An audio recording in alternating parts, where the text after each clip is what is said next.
عورت کی ضرورت ہے کہ معاشرے میں اس کی قبولیت اس وجہ سے ہے کہ وہ کتنا زیادہ اپنے آپ کو پریزنٹیبل بنا کے لوگوں کے سامنے پیش کرے۔ اسلام اس کا اپوزٹ کرتا ہے، وہ کہتے ہیں تمہیں اس کی ضرورت نہیں ہے، تمہیں جو عزت چاہیے تمہیں بحیثیت ماں بہن بیٹی تمہارے گھر کے اندر ملے گی آ کر، اور تمہیں اس کو لینے کے لیے کسی کے سامنے پیش ہونے کی ضرورت نہیں ہے۔ اس کے بعد پھر ہدایات کی کہ نماز قائم کرو، زکوٰۃ دو، اللہ اور اس کے رسول کی اطاعت کرنی ہے۔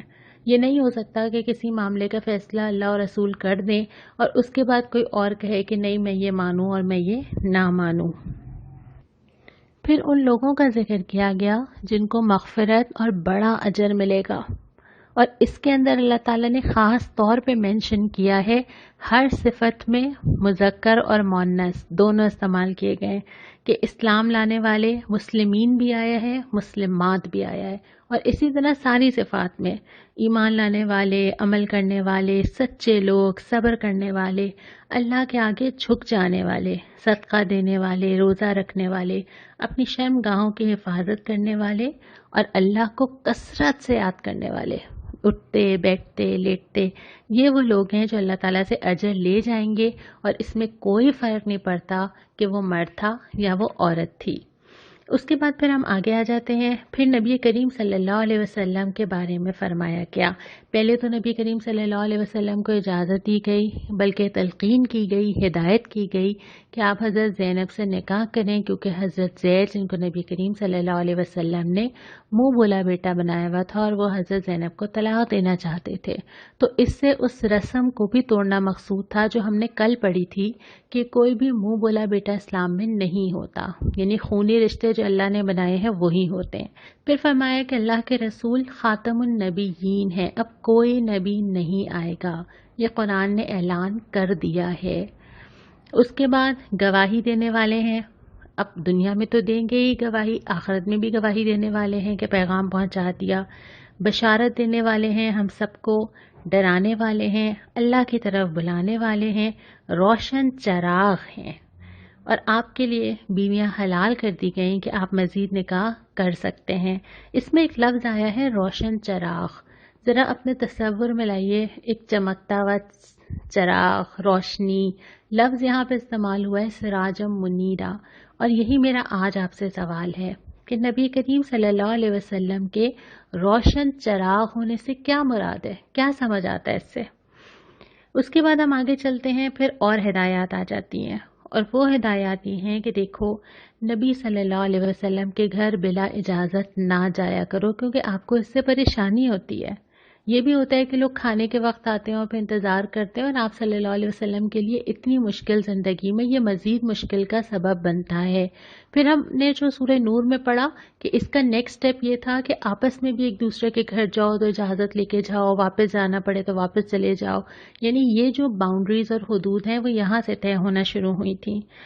پھر اس کے بعد فرمایا کہ کچھ مانگنا ہو تو پردے کے پیچھے سے مانگو، یعنی وہ پردے کے احکامات جو اب شروع ہو رہے ہیں اس کا لحاظ رکھنے کا حکم دیا جا رہا ہے، اور پھر وہی بات آئی کہ نبی صلی اللہ علیہ وسلم کو تکلیف نہ دو۔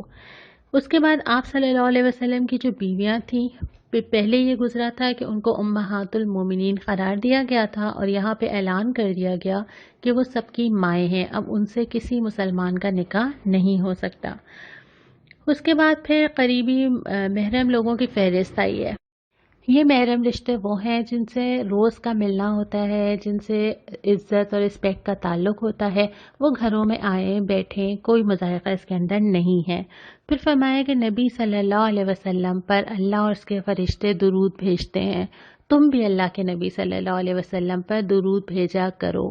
ہم نے پہلے یہ پڑھا تھا نا کہ نبی کریم صلی اللہ علیہ وسلم کے ساتھ کیسا تعلق ہونا چاہیے، اور آپ نے اس کے جوابات لکھے تھے، اس میں ایک اضافہ اور کر لیجئے کہ اللہ کے نبی کے جہاں پہ بھی ہم نام سنیں کوشش کریں کہ ہم ضرور درود پڑھیں۔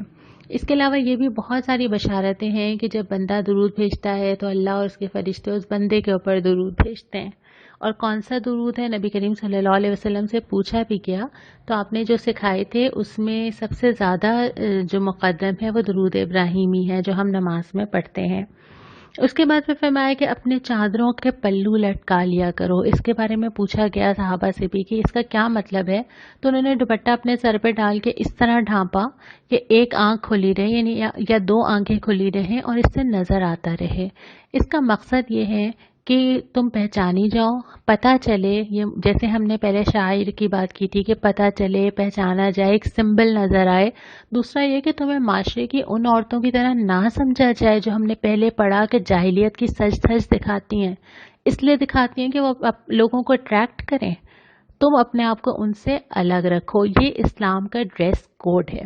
اور اس کا جو مقصد بتا دیا نا کہ تاکہ تم الگ نظر آؤ، تاکہ تمہاری یہ پہچان بنے، تاکہ تمہیں ستایا نہ جائے، یہ مقصد پورا ہونا بہت ضروری ہے. اگر برقع پہن کے بھی یہ مقصد پورا نہ ہو تو اس کو بھی دیکھنے کی ضرورت ہے.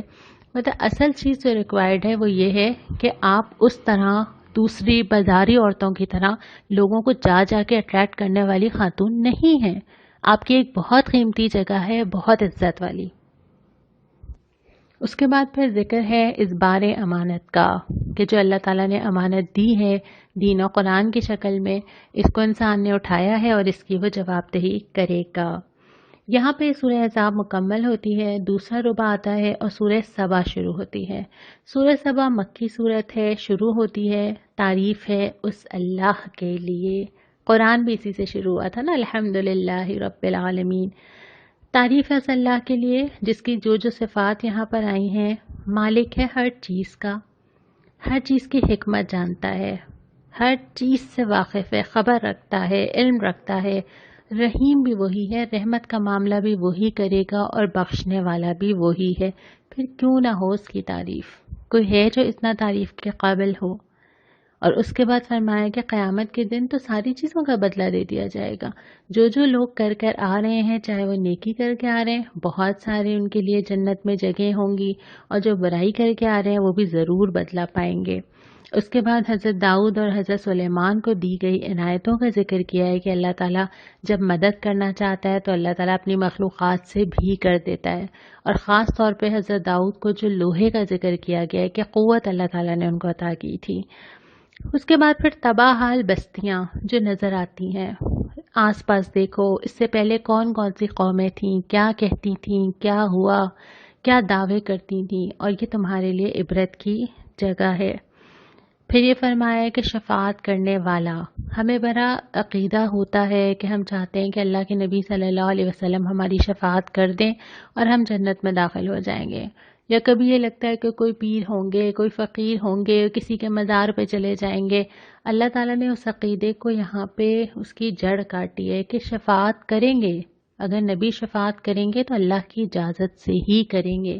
یہ ممکن نہیں ہے کہ میرے نامہ اعمال میں تو پورا سیاہ ہو، ساری بنائیاں میں کر کے آؤں اور پھر اس کے بعد میں شفاعت لے کے جو ہے وہ جنت میں چلی جاؤں.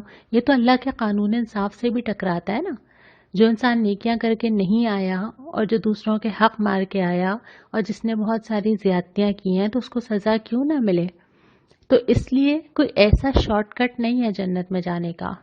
یہ نہیں ہے ہم بہت ساری چیزیں پڑھتے ہیں کہ اگر یہ کر لو جنت میں داخل ہو جاؤ گے، حدیثیں بھی ملتی ہیں ہمیں بعض، لیکن وہ صرف بونس ہوتے ہیں، بونس پوائنٹس ہوتے ہیں. لیکن نام اعمال کی بیس ہونا بہت ضروری ہے. تو ایسی کسی چیز سے تسلی دے کے آپ اپنی زندگی کو یہ آخرت کے راستے کے بجائے دنیا کے راستے میں چلائیں گے تو ہم بیوقوفی کریں گے. نام اعمال ہمیں پہلے اپنا صحیح کرنا ہے، پھر یہ چیزیں ہمارے کام ضرور آئیں گی. پھر اس کے بعد فرمایا اس دن کیا ہوگا جب یہ اپنے رب کے حضور کھڑے ہوں گے. اللہ تعالیٰ نے منظر کشی کی ہے کہ ہر انسان کو آنا تو وہی ہے. کچھ دیر سمجھے نہ سمجھے، ڈینائل میں چلا جائے، آنا تو ہے. ہر ایک نے کھڑے ہو جانا ہے آ کر، اور ہر ایک نے آ کے بتانا ہے کہ کیا کر کے آئے تھے.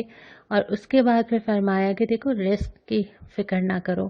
یہاں پہ جو آیت ہے نا جس کا ٹکڑا میں نے لکھا ہے وَهُوَ خَيْرُ الرَّازِقِينَ، یہ وہ آیت ہے جو ہم دکانوں پہ لگاتے ہیں، جو ہم گھروں پہ لگا دیتے ہیں. اس کا مطلب کیا ہے؟ سب سے بہتر رزق دینے والا اللہ ہے. اگر اس نے روکنا ہو کوئی نہیں دیکھ سکتا، اور اگر اس نے دینا ہو کوئی روک نہیں سکتا.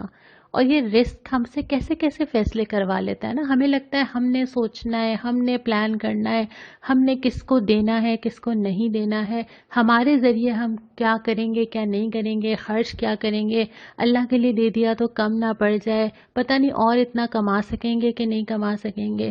اللہ تعالیٰ فرماتا ہے کہ یہ فیصلہ کرنے والے تم نہیں ہو. اللہ دیتا ہے جتنا اس نے تمہارے لیے لکھا ہے، اور اس کے لیے تمہیں اللہ ہی سے رجوع کرنا ہے. اور اللہ کے لیے خرچ کرتے ہوئے تمہیں یہ فکر نہیں ہونی چاہیے کہ تمہارے رزق میں کوئی کمی ہو جائے گی، یا بظاہر تمہیں لگ رہا ہے کہ تمہارے پاس تنگی ہے تو مانگنا تمہیں اللہ ہی سے ہے، وہی دے سکتا ہے.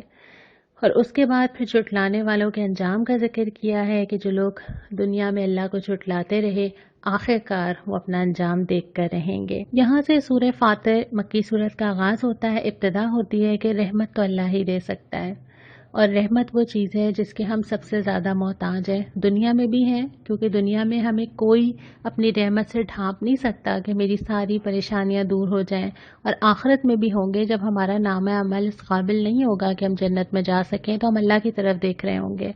تو اللہ ہی رحمت دے گا.